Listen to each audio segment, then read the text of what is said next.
So, hello everyone. Today we will be starting with our next part, that is part number 4. तो आज का हमारा topic रहेगा permittivity and relative permittivity. तो क्या होता है ये, चलिए जानते हैं। शुरू करते हैं इस नए टॉपिक के साथ।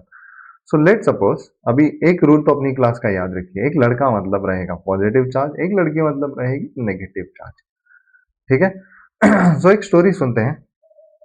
ठीक है, तो ये था अपना रसगुल्ला, ये अपना रसगुल्ला और ये है अपनी जलेबी। ठीक है, ये दोनों एक स्कूल में पढ़ा करते थे। स्कूल में बोलिए या जूनियर कॉलेज में बोलिए, ये दोनों एक स्कूल में एक साथ पढ़ा करते थे in class 11th and 12th। ठीक है, इन दोनों ने they both started for JEE preparation. दोनों ने JEE की प्रिपरेशन शुरू की। ठीक है, 11th-12th में कुछ खास एक दूसरे को जानते नहीं थे। ठीक है, इसका नाम रसगुल्ला था, इसका नाम जलेबी थी।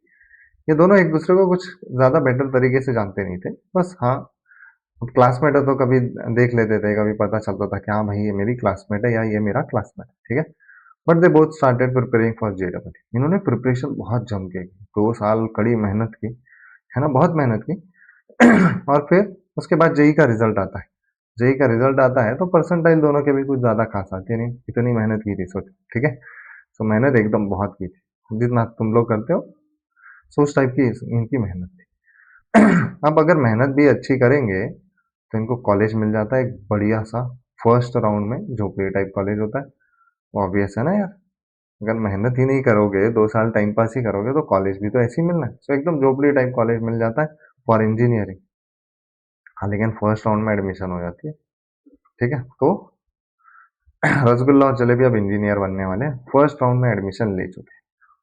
ठीक है, फर्स्ट राउंड में हो गया इनका एडमिशन। अब रसगुल्ला पहुंचता है अपने कॉलेज, एकदम अनजान शहर, एक अनजान कॉलेज, और रसगुल्ला वहां पहुंच गया। जलेबी भी उस कॉलेज पहुंच गई, बराबर। First day of the college rasgulla देखता है पूरी कॉलेज में, अपनी क्लास में हर एक बच्चे को निहारता है, यार कोई तो चेहरा जान पहचान का दिख जाए। तभी अचानक से उसकी नजर जाती है जलेबी पे। अरे, ये तो अपने जान पहचान की है। फिर उसके बाद जलेबी भी इधर उधर देखती है, यार पूरा अनजान शहर है, पूरा अनजान कॉलेज है, कोई तो शायद जान पहचान का मिल जाए। सो ये भी देखती है, इसको भी दिखता है, यार इसको तो देखा हुआ लग रहा है, ये तो अपने साथ क्लास 11th एंड 12th में था। ठीक है, तो होता क्या है, रसगुल्ला फुल एक्साइट हो जाता है कि यार कोई तो मिला अपने जान पहचान का। तो यहां से बातचीत शुरू हो जाती है। अब याद करो, इलेक्ट्रिक लाइंस हमेशा they always start from positive charges and end at negative charges. तो इलेक्ट्रिक फील्ड लाइंस यहाँ बनना शुरू हो गई। ठीक है, रसगुल्ले ने भेजी इलेक्ट्रिक फील्ड लाइंस, गई जलेबी के पास, यहां से शुरू हो गई इनकी बीच की इलेक्ट्रिक फील्ड लाइंस। करेक्ट है। अब भाई, ये था फर्स्ट राउंड। फर्स्ट राउंड में फर्स्ट डे पे ही इनकी बातचीत शुरू हो गई है। ठीक है, फिर उसके बाद सेकेंड राउंड यूजुअली मान के चलते हैं 15 दिन के अंतराल पे आएगा। ठीक है, इंटरवल रहेगा ऑलमोस्ट 15 डेज का फॉर सेकेंड राउंड, ऐसा मान के चलते हैं। सो 15 डेज तक इनकी दोस्ती काफी अच्छी हो गई थी। यार एक ही तो बंदा या एक ही तो बंदी है एक अनजान शहर में, एक अनजान कॉलेज में, जो जान पहचान का, तो इनकी बातचीत शुरू हो गई थी। ठीक है, धीरे धीरे फोन कॉल्स भी चालू हो गए। अब ये फोन कॉल्स का ड्यूरेशन भी बढ़ने लग गया, है ना, होता है ना ऐसा। ठीक है, सो इसका ड्यूरेशन भी बढ़ने लग गया। ठीक है, 15 दिन बीत चुके थे, इनकी दोस्ती अब गहरी होने लग गई थी। कोई और था नहीं ना जान पहचान का, और अब रोकने टोकने वाला भी नहीं था। घर वाले कहाँ थे कि बेटा फोन रख दे, बेटा फोन रख दे, बराबर, ऐसा कोई भी नहीं बोलने वाला था। तो इनकी बातचीत चलती थी मस्त एकदम। फिर उसके बाद सेकेंड राउंड भी चला गया, फिर भी देखते हैं कोई जान पहचान का नहीं आया। फिर आता है थर्ड राउंड, और 15 दिन बीत चुके हैं, मतलब टोटल 1 महीने की दोस्ती हो चुकी है। इसका मतलब अच्छी खासी दोस्ती हो गई है। अभी इलेक्ट्रिक फील्ड लाइंस काफी स्ट्रांग होते हुए नजर आ रही है, बराबर। ठीक है। तो अभी स्वागत करते हैं इनके दोस्त का। जैसे ही थर्ड राउंड खत्म होता है, इनका एक दोस्त आ जाता है। ठीक है, गुलाब जामुन टपक पड़ता है। तो ये था रसगुल्ला, ये था गुलाब जामुन, और ये है जलेबी, बराबर। तो अब होता क्या है, जैसे ही गुलाब जामुन इस कॉलेज में पहुंच जाता है थर्ड राउंड में, गुलाब जामुन देखता है, अरे ये जलेबी को तो जाना पहचाना चेहरा लग रहा है, इसको तो देखा हुआ है। ठीक है, अब ये जो था, ये इसी के गली मोहल्ले में रहने वाला बच्चा था। इसने देखा, अरे ये तो जान पहचान की लड़की है। ठीक है, तो ये जो गुलाब जामुन है ये भी अपनी इलेक्ट्रिक फील्ड लाइंस इसको भेज देगा, इसकी भी बातचीत यहाँ पे चालू हो गई, है ना। अब आया ना कहानी में ट्विस्ट। ठीक है, इसने भी अपनी बातचीत शुरू कर दी, लेकिन याद करो इससे पहले रसगुल्ले की भी तो इलेक्ट्रिक फील्ड लाइन जा रही थी, मतलब यहां से भी तो बातचीत हो रही थी, बराबर। तो एक दिन हुआ क्या, ऐसे ही कुछ दिनों के बाद, गुलाब जामुन के आने के कुछ दिनों के बाद, एक 10-12 दिन हुए होंगे, 10-12 दिनों का समय, है ना। रसगुल्ले ने लगाया फोन, किसे, भाई जलेबी को ही लगाएगा ना, तो रसगुल्ले ने लगाया फोन जलेबी को। तो उतने में तुरंत सुनाई दिया, the number you are trying to call is currently busy. तो रसगुल्ले को लगा चलो ठीक, थोड़ी देर बाद फिर ट्राई करता हूँ, थोड़ी देर बाद फिर ट्राई किया, फिर वही, the number you are trying to call is busy. अरे ये क्या होने लग गया, है ना। कहानी तो समझ में आ गई होगी। ठीक है, तो यहाँ हुआ क्या, देखो यहाँ हुआ क्या, जो पहले एक अकेला रसगुल्ला था जो अपनी इलेक्ट्रिक फील्ड लाइन भेजता था, है ना, जलेबी की तरफ, अब तो गुलाब जामुन ने भी भेजना शुरू कर दिया। तो इसके वजह से, इसके आ जाने से क्या इसके फील्ड लाइन को, रसगुल्ले के फील्ड लाइन को रेजिस्टेंस आया, है ना। सो परमिटिविटी मतलब क्या होता है, एक टाइप से हम लोग बात करेंगे, this is resistance to electric field, this is resistance to electric field. देखो, परमिटिविटी मतलब हम लोग ऐसा भी बोल सकते हैं, भाई कितनी इलेक्ट्रिक फील्ड लाइंस को परमिशन है उस मीडियम से जाने की। करेक्ट है, अब ऐसा तो होगा नहीं गुलाब जामुन 24/7 लगा पड़ा रहेगा, है ना। जलेबी भी देखेगी यार 5-6 मिस कॉल आ गए हैं रसगुल्ले के, अब कॉल बैक तो करेगी, है ना। So there is no complete resistance to electric field, हाँ लेकिन कुछ हद तक अब रेजिस्टेंस तो आ गया ना। सो परमिटिविटी में परमिशन, कितनी इलेक्ट्रिक फील्ड लाइन को परमिशन है, वो बोलने से अच्छा मुझे ज्यादा बेटर टर्म लगता है रेजिस्टेंस टू इलेक्ट्रिक फील्ड। इसके इलेक्ट्रिक फील्ड को अब ये मीडियम बीच में आ जाने से कितना ज्यादा रेजिस्टेंस भेजा, समझे। देखो पहले कोई भी नहीं था रोकने टोकने वाला, फ्री स्पेस था, बट उसके बाद देर इज अ मीडियम, तो जैसे ही कोई मीडियम आ जाता है there is always some resistance to electric field. ठीक है, इसी को बोला जाता है बेटा परमिटिविटी। और बेटर तरीके से समझते हैं, देखिए अब ये वीडियो में देख सकते हो, एक पॉजिटिव चार्ज है, एक नेगेटिव चार्ज है, मैं यहाँ डायग्रामेटिकली भी समझाने की कोशिश करता हूँ। लेट सपोज एक पॉजिटिव चार्ज है, एक नेगेटिव चार्ज है, बेटा ये रखें फ्री स्पेस में, ये वैक्यूम में कंसिडर करो, तो यहाँ से इलेक्ट्रिक फील्ड लाइंस बिंदास हंसते खेलते यहाँ जा रही है, देर इज नो रेजिस्टेंस। लेकिन हम जैसे ही ये पॉजिटिव चार्ज को और ये नेगेटिव चार्ज को, ठीक है, किसी मीडियम में लेके जाते हैं, तो मीडियम के अपने भी तो चार्ज पार्टिकल्स होंगे ना, उसमें भी तो चार्ज पार्टिकल्स प्रेजेंट होंगे, तो इस पॉजिटिव चार्ज को देख के, ठीक है, नेगेटिव चार्ज जो भी मीडियम के रहते हैं वो दौड़े दौड़े आते हैं इसके पास, because of force of attraction. वैसे ही यहाँ पे पॉजिटिव चार्जेस कुछ इस तरीके से अलाइन हो जाएंगे। अब ये भी तो अपनी एक इलेक्ट्रिक फील्ड लाइन बनाएगा इन द ऑपोजिट डायरेक्शन, ये भी तो अपनी इलेक्ट्रिक फील्ड लाइन बनाएगा ना, इन ऑपोजिट डायरेक्शन। करेक्ट है, hence there is resistance to this external electric field.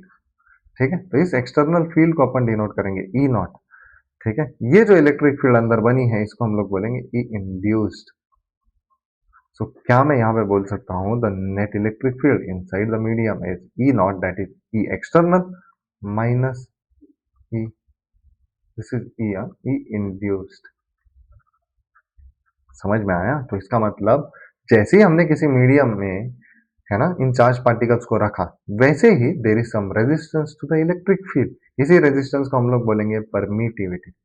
उम्मीद कर रहा हूं समझ में आ गया।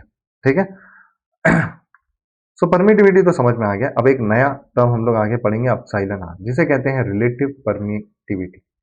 ठीक है, अब रिलेटिव परमिटिविटी क्या होती है, इसको ऐसे लिख सकते हैं, ये बेटर रहेगा, रिलेटिव परमिटिविटी।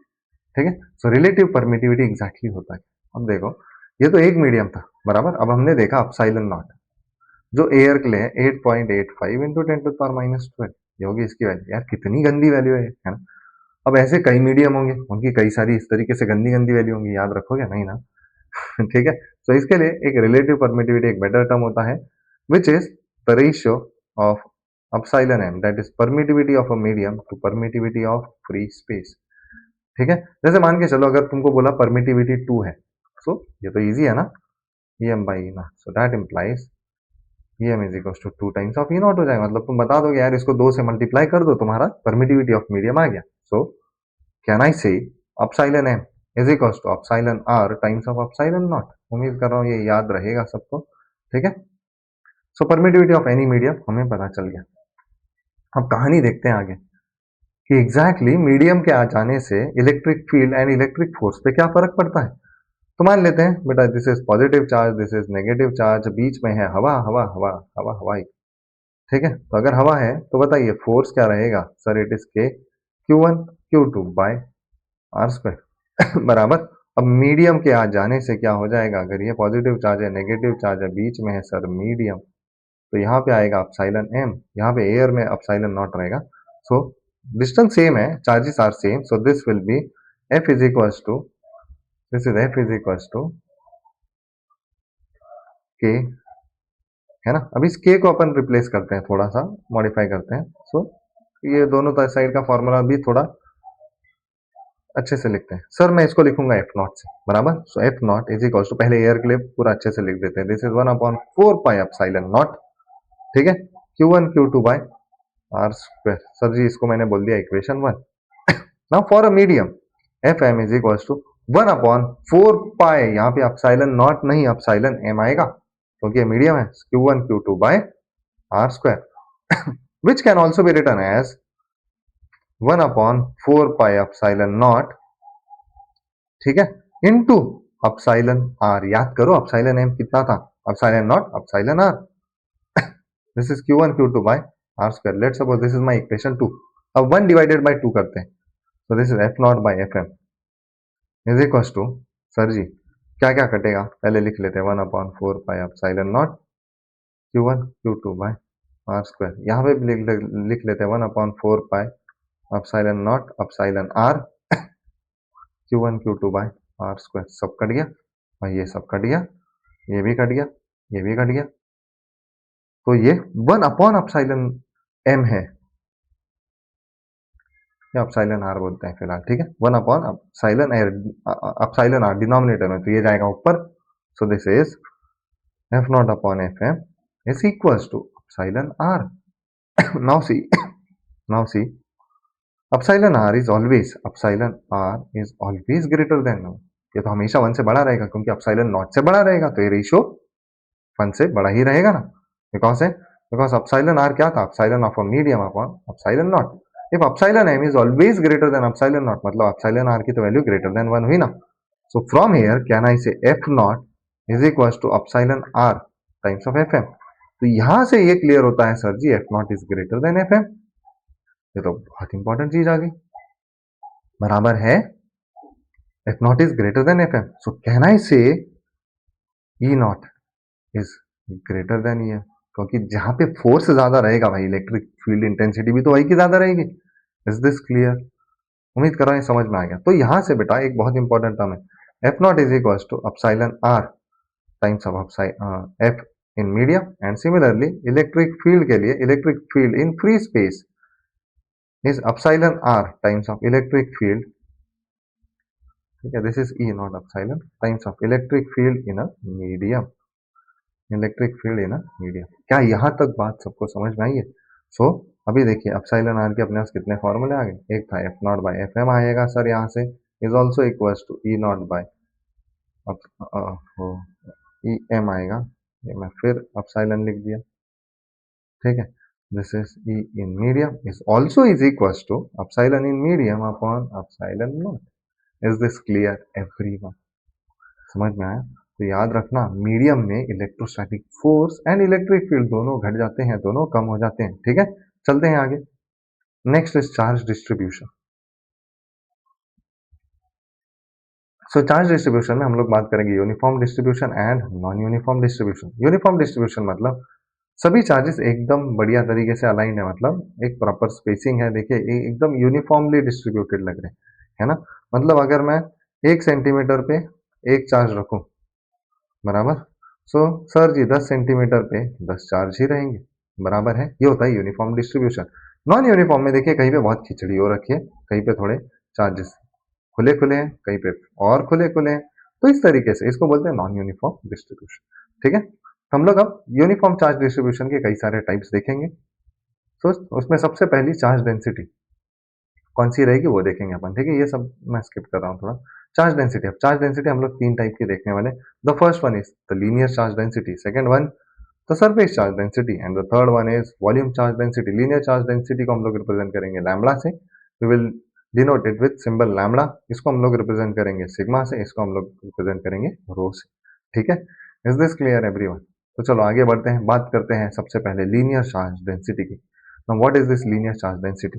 तो लीनियर चार्ज डेंसिटी, जैसे कि हम लोगों ने क्लास 11th में पढ़ा था, linear mass distribution, surface mass distribution या areal mass distribution, and the third one was volume mass distribution. तो सेम वैसे ही यहाँ पे चार्ज के लिए डेंसिटीज आती है। तो सबसे पहली जो डेंसिटी आएगी वो रहेगी लीनियर चार्ज डेंसिटी। तो वहां पे मास पर यूनिट लेंथ था, यहाँ पे चार्ज पर यूनिट लेंथ रहेगा। सो लैम्बडा इज डिफाइंड एज पूरा चार्ज अपॉन पूरी लेंथ इज इक्वल टू छोटा चार्ज अपॉन छोटी लेंथ। जैसे फॉर एग्जाम्पल मान के चलिए, अगर ये मैं एक रॉड लेता हूं, ठीक है, देखिए इसका 10 चार्ज है, 1 2 3 4 5 6 7 8 9 10, मान के चलते हैं 10 सेंटीमीटर के, ठीक है। सो लैम्बडा क्या कहता है सर, पूरा चार्ज कितना है, 10 कूलम मान के चलते हैं इसको, अपॉन 10 सेंटीमीटर, बराबर। तो क्या मैं बोल सकता हूं भाई, 1 सेंटीमीटर पे एक ही तो चार्ज रहेगा। So this can also be written as 1 centimetre upon, sorry 1 coulomb upon 1 centimetre. देखिए पूरा चार्ज अपॉन पूरी लेंथ इज छोटा चार्ज अपॉन छोटी लेंथ, है ना। ये बताता है कि हाँ ये यूनिफॉर्म चार्ज डिस्ट्रीब्यूशन है, पर ये डिस्ट्रीब्यूटेड अलोंग दी लेंथ। समझ में आया क्या? So hence this is linear charge distribution. तो इसका यूनिट भी बहुत सिंपल होगा ना सर, कूलम पर मीटर, ठीक है। तो चलिए अब देखते हैं। So lambda is denoted by q, per unit length मैंने ऑलरेडी समझा दिया है, ठीक है। अब सर्कुलर रिंग के लिए लेंथ क्या रहेगा, उसका सरकमफेरेंस रहेगा ना sir. So hence circular ring के लिए फॉर्मूला क्या आएगा, lambda is equal to Q upon L के जगह आ जाएगा 2 पाई आर। क्या ये क्लियर है सबको? चलिए आगे बढ़ते हैं नेक्स्ट। सिमिलरली छोटा चार्ज अपॉन छोटी लेंथ, जो मैंने अभी थोड़ी देर पहले समझाया, यूनिट है कूलम पर मीटर। डायमेंशन भी आपके सामने आ चुका है, डायमेंशन भी देख लीजिए। अब बढ़ते हैं आगे नेक्स्ट, थोड़ा इसको फास्ट में करूंगा। सरफेस चार्ज डेंसिटी, तो भाई अगर लीनियर चार्ज डेंसिटी चार्ज पर यूनिट लेंथ था, तो सरफेस क्या रहेगा सर जी, सरफेस मतलब एरिया हो गया ना। सो दिस इज चार्ज पर यूनिट एरिया, तो मतलब पूरा चार्ज अपॉन पूरी एरिया, तो छोटा चार्ज अपॉन छोटा एरिया भी तो लिख सकता हूं ना, ठीक है। सो सरफेस चार्ज के लिए sigma is Q by A, it is also is equal to d Q by d A, छोटा चार्ज छोटा एरिया, ठीक है। अब किसी भी स्पेयर के लिए अगर हम लोग बात करें एरिया, या फिर किसी डिस्क के लिए अगर हम लोग बात करें एरिया, तो एरिया कितना रहता है, pi r square. So for a disc sigma can be given है, सिग्मा इज इक्वल टू, देखते हैं is this clear, q upon pi r square रहेगा for a disc. And next, sigma can also be written है छोटा charge upon छोटा area sir ji. तो इसका unit भी क्लियर है, उम्मीद कर रहा हूँ, एंड इसका डायमेंशन आप लोग बना सकते हैं। बढ़ते हैं आगे। Next is volume charge density. Sir अभी आपने बोला लीनियर मतलब चार्ज पर लेंथ, एरिया लिया सरफेस मतलब चार्ज पर यूनिट एरिया, तो वॉल्यूम चार्ज डेंसिटी मतलब चार्ज पर यूनिट वॉल्यूम होगा ना। तो दिस इज पूरा चार्ज अपॉन पूरा volume is also equal to छोटा चार्ज अपॉन छोटा वॉल्यूम, ठीक है। तो for a sphere we know the volume, volume होता है 4/3 पाई आर क्यूब। सब्स्टिट्यूट करो, स्फीयर के लिए भी फॉर्मूला आ गया। सिमिलरली फॉर एलिमेंट मतलब छोटे एलिमेंट के लिए भी आ गया। सो यूनिट पता चल गया, dimensions you can find it, okay. चलो बढ़ते हैं आगे next, this is the summary, ठीक है। अगर टेबल फॉर्म में बनाना है तो आप लोग वीडियो पॉज करके ये बना सकते हैं, मैं इस पर ज्यादा समय नहीं गवाऊंगा, ये सारी चीज मैं बता चुका हूँ, ठीक है। चलो नेक्स्ट, तो surface charge density is denoted bye, किससे करेंगे हम सरफेस चार्ज डेंसिटी को डिनोट, इट इज सिग्मा, ठीक है। The unit of linear charge density, linear होता है सर लेंथ, है ना, लेंथ लेंगे यहाँ, तो लीनियर चार्ज डेंसिटी क्या रहेगी, इट इज चार्ज पर यूनिट लेंथ मतलब coulomb per metre. Next the dimensions of volume, बराबर, तो वॉल्यूम में तो L⁻³ होता है ना सर जी, हो गया। चलो next, refer the figure below and find the net electric field at point P। बेटा this is the point P जहां पे हमें नेट इलेक्ट्रिक फील्ड निकालनी है, ठीक है। अब शुरू करते हैं बेटा इस डेरिवेशन के साथ। देखिए हम लोग एक एलिमेंट एज्यूम कर लेते हैं, let suppose this is a small element. तो इस स्मॉल एलिमेंट में मान लेते हैं सर जी चार्ज है dq, है ना। अब ये अलोंग दी लेंथ है, तो सर अगर ये अलोंग दी लेंथ है तो यहाँ कौन सी चार्ज डेंसिटी आएगी, सर जी यहाँ तो आएगी लैम्बडा। तो लैम्बडा इज इक्वल टू पूरा चार्ज अपॉन पूरी लेंथ इज इक्वल टू छोटा चार्ज अपॉन छोटी लेंथ। तो छोटी लेंथ को मैंने मान लिया dx है। ठीक है, अब मान लेते हैं इस एलिमेंट से ये पॉइंट पी एक्स दूरी पे है, ये पॉइंट पी एक्स दूरी पे है। तो बताइए इस छोटे से चार्ज के कारण एक छोटी सी इलेक्ट्रिक फील्ड आएगी ना इस पॉइंट पी पे, तो छोटी सी इलेक्ट्रिक फील्ड रहेगी sir ji lambda is equal to, sorry D is equal to K, अब चार्ज कितना है डी क्यू बाय कितने दूरी पे है x square, so K Q by are square, electric field का फॉर्मूला लगाइए। लेकिन यहां से मैं डी क्यू बता सकता हूं सर जी, डी क्यू होता है लैम्बडा डी एक्स। करेक्ट है, तो यहां सब्स्टिट्यूट कीजिए, this will be equal to के lambda d x upon x square. Correct है। तो सर जी इंटीग्रेट करते हैं ना दोनों साइड को, so integration of D is equal to के लैम्बडा कांस्टेंट है, this is integration of d x upon x square. मतलब इसको मैं ऐसे भी तो लिख सकता हूं के लैम्बडा इंटीग्रेशन, ठीक है, x to the power -2 d x. Correct है, एक्स स्क्वायर ऊपर चला गया तो -2 हो गया ना। ठीक है, यहां तक किसी को कोई दिक्कत है क्या, बोलिए। हाँ है ना सर जी, अब लिमिट क्या लगाएंगे इस एक्स की, तो देखो x अगर मैं यहां से शुरू करता हूं, let suppose this is my 0 point, क्या 0 से a तक तुम्हें कोई भी चार्ज नजर आ रहा है क्या, नहीं है ना, कोई भी चार्ज नहीं है, तो उसके कारण कहां से इलेक्ट्रिक फील्ड आएगी पॉइंट p पे, सो हेंस 0 टू ए है ही नहीं चार्ज, सो हेंस लिमिट कहां से शुरू होगी भाई, लिमिट तो शुरू होगी सर a से। अब a से आगे जाओगे तो ये डिस्टेंस टोटल कितना हो गया, अगर मैं यहां से गिनना शुरू कर रहा हूं, ये हो गया a, यहां तक आने तक ये हो गया, अब आगे यहां तक जाऊंगा तो ये हो गया a plus L. So hence limit कहां से कहां तक रहेगी, लिमिट रहेगी sir ji from A to A plus L. Is this clear everyone? ठीक है, अब कीजिए सॉल्व। तो सर जी डी का इंटीग्रेशन हो गया ई, के लैम्बडा तो सर जी वैसे का वैसा। अब एक्स टू द पावर -2 का इंटीग्रेशन क्या होता है देखते हैं।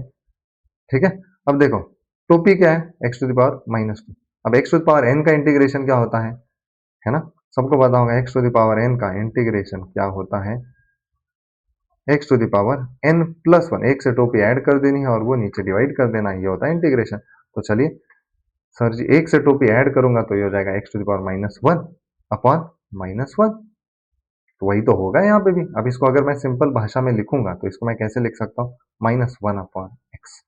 देखिए एक्स टू द पावर -1 मतलब नीचे जाएगा, ये नीचे जाएगा तो पावर पॉजिटिव हो जाएगी, लेकिन माइनस है ना, फ्रेंड्स -1 बाय एक्स, तो this is into -1 by x. Limit है सर जी ए से ए प्लस एल तक।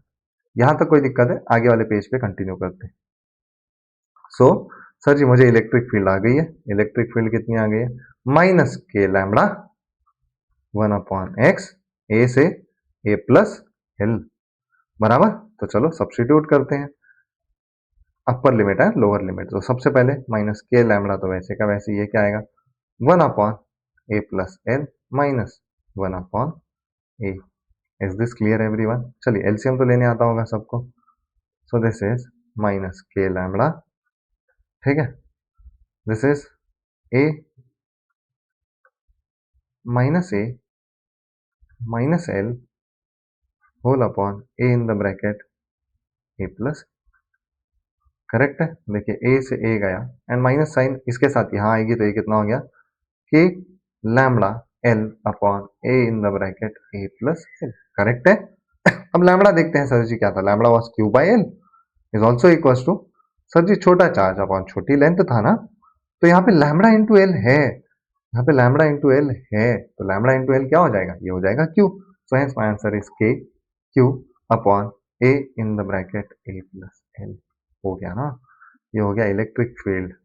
अगर हम किसी भी वायर का या किसी भी लाइन चार्ज डिस्ट्रीब्यूशन के एक्सिस पे पॉइंट पी लेते हैं और इलेक्ट्रिक फील्ड निकालते हैं at any distance E, at any distance A sorry, then electric field is given by k q upon a in the bracket a plus l। Simple सा formula है sir ji, देखिए अब देखो ट्रिक कैसे याद रखोगे। Sir ji electric field is के Q by are square होता है ना फॉर्मूला, तो के क्यू बाय आर स्क्वायर की जगह सर जहां से वायर शुरू हो रही है ए से हो रही है शुरू, जहां खत्म हो रही है ए प्लस एल, खत्म कहानी बराबर। यहाँ तक किसी को कोई भी दिक्कत है, उम्मीद कर रहा हूँ ये डेरिवेशन सबको समझ में आया होगा। चले बढ़ते हैं आगे, next refer the figure below and find the net electric field at point P. तो सर जी यहाँ तो पॉइंट पी ही नहीं है, ठहरो बाबू, ये हुआ तुम्हारा पॉइंट पी, है ना, और ये पूरे के पूरे positive charges are uniformly distributed. along the length, along the circumference, तो यहाँ पे भी हम लोग यूज करेंगे लीनियर चार्ज डिस्ट्रीब्यूशन, ठीक है। So this electric field is actually for any circular arc. हम लोग ये फॉर्मूला बनाएंगे किसी भी सर्कुलर आर्क के लिए, तो उसके लिए क्या कंसेप्ट, ठीक है। पहले तो जो आर्क दिया है ये तो सेमी सर्कुलर आर्क है, तो देखते हैं। सो पॉइंट पी पे मुझे इलेक्ट्रिक फील्ड लाइन निकालनी, तो सर जी मैंने यहाँ पे एक एलिमेंट कंसीडर किया, एक छोटा सा चार्ज, नन्ना मुन्ना सा चार्ज, लेंथ है डी है। सिमिलरली यहाँ पे भी एग्जैक्टली सिमेट्री के हिसाब से मैंने एक चार्ज कंसीडर किया डी क्यू, जिसकी थिकनेस है डी एक्स बराबर। अब सर जी मैं बस एक चेंज करूंगा मेरे डेरिवेशन में, मैं थीटा ये वाला नहीं लूंगा, मैं थीटा हमेशा एक्स एक्सिस से लूंगा ताकि मुझे लिमिट लगाने में और एंगल मेजर करने में आसानी हो। तो चलिए थीटा हम लोग लेते हैं यहां से, तो दिस इज वन, ठीक है। सो एग्जैक्टली थीटा पे मैंने अगर ये लिया है तो इधर भी एग्जैक्टली थीटा पे फॉर चेकिंग द सिमेट्री मैंने यही लिया। अब देखिए electric field is always and always away, तो due to this d q electric field जाएगी इस डायरेक्शन में, d q due to this d q electric field जाएगी इस डायरेक्शन में, करेक्ट है। तो अब बेटा यहाँ तो दो कंपोनेंट बनने चाहिए ना, तो सबसे पहले ये वाले इलेक्ट्रिक फील्ड लाइन के लिए हम लोग देखिए दो कंपोनेंट गिराएंगे, एक बनाएंगे ये वाला, एक बनाएंगे ये वाला कंपोनेंट, ठीक है। अब बेटा if this angle is theta, this is theta, so this is E cos theta, and this is यहाँ पे जो आएगा वो आएगा ई साइन थीटा। सिमिलरली इस वाले के कारण, ठीक है, इस वाले के कारण सर जी यहाँ पे आएगा एक कंपोनेंट और यहाँ पे आएगा एक कंपोनेंट, तो इधर वाला कंपोनेंट कितना रहेगा, फिर से अगर ये थीटा है तो ये वाला एंगल भी तो थीटा होगा। सर जी ये वाला एंगल भी तो, अच्छा मैंने शायद पिछले वाले केस में एंगल थोड़ा गलत ले लिया, ये वाला एंगल आएगा, ठीक है। एंगल यहाँ पे थोड़ा मिस्टेक हो गई है, जरा ध्यान दीजिए, ठीक है। तो पेन ही थोड़ा डार्क ले लेते हैं वहां पे, वो सही रहेगा। Sir ji this angle is theta, तो ये एंगल हुआ ना थीटा, तो यहाँ पे आया ई कॉस थीटा, यहाँ पे आएगा E sine theta if this is E. E बोलने से अच्छा सर जी डी ई नाम दे दीजिए, ये बच्चे हैं छोटे बच्चे, छोटे एलिमेंट के कारण इलेक्ट्रिक फील्ड बनी। नेक्स्ट सिमिलरली अगर यहाँ थीटा है, अगर यहाँ थीटा है तो ये आएगा मेरा थीटा, अगर ये मेरा थीटा आया तो सर जी आएगा डी ई कॉस थीटा, और यहाँ पे आएगा D E sine theta. Sir cos ने तो कॉस कंपोनेंट को या हॉरिजॉन्टल कंपोनेंट को काट दिया, मतलब मेरी नेट इलेक्ट्रिक फील्ड किधर आई, नीचे के साइड पे। अब देखो मेरे पास चॉइस है, इसका मतलब ये बात तो समझ में आ रहा है, ड्यू टू सिमेट्री जितने भी एलिमेंट्स है वो सब अपना अपना हॉरिजॉन्टल कंपोनेंट काट देंगे, बचेगा क्या, सिर्फ और सिर्फ वर्टिकल कंपोनेंट, करेक्ट है। तो अब देखो मेरे पास चॉइस है, मैं सिर्फ एक एलिमेंट को लेके 0 से 180 तक इंटीग्रेट करूं, या दो एलिमेंट लो, जैसे मैंने यहाँ दो एलिमेंट लिए 0 से 90 तक इंटीग्रेट, बराबर। चॉइस तुम्हारी, अगर तुम दो एलिमेंट लेते हो तो तुम्हारा ई नेट कितना आएगा या डी ई नेट कितना आएगा, सर दो बार डी ई साइन थीटा, मतलब ये एक बार d E sine theta plus d E sine theta, अगर दो एलिमेंट लेके इंटीग्रेट करते हो तो, ठीक है। मैं एक ही एलिमेंट ले रहा हूँ, एक एलिमेंट को मैं पूरा यहाँ से 0 डिग्री से 180 दौड़ाऊंगा तो भी बात वही है ना। अगर एक ही एलिमेंट लूंगा तो बचता सिर्फ डी साइन थीटा है, याद करो सिमेट्रिक कारण सबने अपना डी कॉस थीटा उड़ा दिया। सो कहना इसे d net is integration of d E cos theta, लेकिन कहां से कहां तक sir, this is from 0 to pi, 0 to 180 degree, बराबर है। अब डी क्या होगा सर, डी तो होगा sir ji electric field due to element. So electric field due to element क्या होता है sir, K charge on element is d Q, लेकिन वो कितना दूर रखा है, रेडियस है ना sir ji, so R square, is this clear. अब सर जी यहाँ फिर डी क्यू आया तो क्या मैं बोल सकता हूँ फिर से sir, lambda is equal to q by पूरी length is equal to d q by छोटी लेंथ। यहां तक कोई दिक्कत है, बोले d q by d L. So can I say d Q को अपन फिर से लैम्बडा इंटू डी एल लिख सकते हैं इफ यू वांट, अगर हमें चाहिए तो हम लोग लिख सकते हैं, बराबर है। उम्मीद कर रहा हूं यहां तक किसी को कोई भी दिक्कत नहीं। तो चलिए शुरू करते हैं। सो कहना इसे, इसको भी इंटीग्रेट किया तो ये हो जाएगा ई, ठीक है, तो यहाँ फिर डी नहीं लिखते, this is E net is equal to, oh d cos theta नहीं है, डी साइन थीटा बच रहा है, देखो यहाँ गलती हो गई ना फिर, this is d sine theta, क्योंकि सिर्फ साइन का कंपोनेंट बच रहा है, कॉस तो कट गया ना, this is d sine theta, बराबर। So now let's start solving it. So this is integration 0 to pi, this is d कितना था sir ji, k d q by are square into into sine theta, this is k d Q by r square into sine theta बराबर। अब मैं D Q को लिख सकता हूँ ना sir, lambda into d L. So hence E net is equal to, K constant है बाहर लेके आ जाते हैं, डी क्यू की जगह लिख देंगे लैम्बडा डी एल बराबर, या रखते हैं इंटीग्रेशन फिलहाल 0 टू पाई, पूरा सिंप्लीफाई करने के बाद ही बाहर निकालते हैं आर स्क्वायर साइन थीटा। ठीक है। अब सर जी यहाँ दिक्कत क्या है जरा देखिए, यहाँ तो dl है और यहाँ तो साइन थीटा है, मतलब मुझे इस dl को anyhow I have to convert it to d theta, correct है। अब इस डायग्राम को अपन थोड़ा सा मॉडिफाई करेंगे। देखो अगर ये मेरा एलिमेंट है, ठीक है, एट एन एंगल थीटा, तो सर जी ये जो एलिमेंट, ये जो छोटा एंगल बनाएगा, ठीक है, पूरा क्लियर करते हैं पहले, इसको पूरा साफ करते हैं, ठीक है।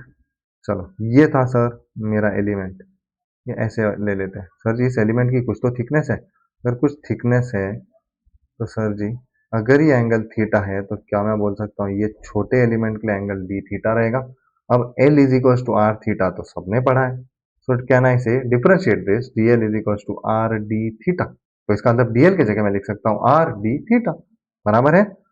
यस सर बिल्कुल, तो करिए ना फिर substitute. So E net is equal to integration 0 to pi, k वैसा है के वैसा, लैम्बडा वैसे वैसा, डीएल की जगह आ जाएगा R d theta sine theta upon R square, एक आर से एक आर गया, करेक्ट है। अब आगे सॉल्व करते हैं नेक्स्ट पेज पे।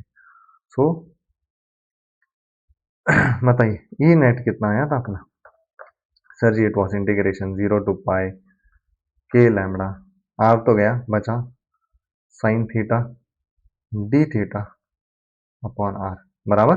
Now sir ji E net is equal to के लैम्बडा कांस्टेंट है, बराबर, बाय आर रेडियस भी तो कांस्टेंट है, integration 0 to pi sine theta d theta. बताइए साइन थीटा का इंटीग्रेशन कितना होता है, it is minus cos theta. So can I say E net is equal to के lambda by r, sine theta का डिफरेंशिएशन सॉरी इंटीग्रेशन हो गया minus cos theta and this is from 0 to pi, ठीक है। So ये हो गया E net is equal to के लैम्बडा बाय आर माइनस के लैम्बडा बाय आर लिख देता हूँ, ठीक है, फिलहाल के लिए। This is cos pi, sir cos pi कितना होता है, सर कॉस पाई होता है -1, कॉस 0 फिर से 1, सो ये हो गया -2। अब -2 into minus sine, this is +2 K lambda, आ गया ना, इसलिए कारण ये बराबर। अब यहाँ पे मैं बताने जा रहा हूँ एक शॉर्ट ट्रिक, सीधा सीधा फॉर एनी आर्क, कोई भी आर्क होने दो, कोई भी सर्कुलर आर्क होने दो, याद रखिए formula it is E net is equal to 2k lambda by R into sine theta by 2। एक बहुत ही इंपॉर्टेंट शो, यहाँ सब्स्टिट्यूट करके देख लो, लगे तो, लेकिन नहीं होता तो देखो यहाँ टोटल एंगल कितना था 180 डिग्री, साइन थीटा बाई 2 मतलब कितना, थीटा बाई 2, अगर थीटा 180 है तो थीटा बाई 2 हो गया 90, साइन 91 होता है, बचा कितना सिर्फ 2k लैम्बडा बाय। सो बेटा उम्मीद कर रहा हूँ ये कैसे करना है समझ में आ गया होगा, इसकी शॉर्ट ट्रिक समझ में आ गई होगी, yes correct. So today we will be stopping here, आज हम लोग यहीं पे रुकेंगे, इसके आगे कंटिन्यू करेंगे।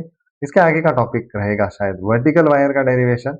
सो हम लोग वर्टिकल वायर के कारण किसी भी पॉइंट पी पे इलेक्ट्रिक फील्ड निकालना सीखेंगे, जो कि एक लेंदी एंड एक इंपॉर्टेंट डेरिवेशन रहेगा, एक इंपॉर्टेंट फॉर्मूला रहेगा, ठीक है। सो मिलते हैं नेक्स्ट लेक्चर में, तब तक के लिए टाटा बाय बाय एवरीवन।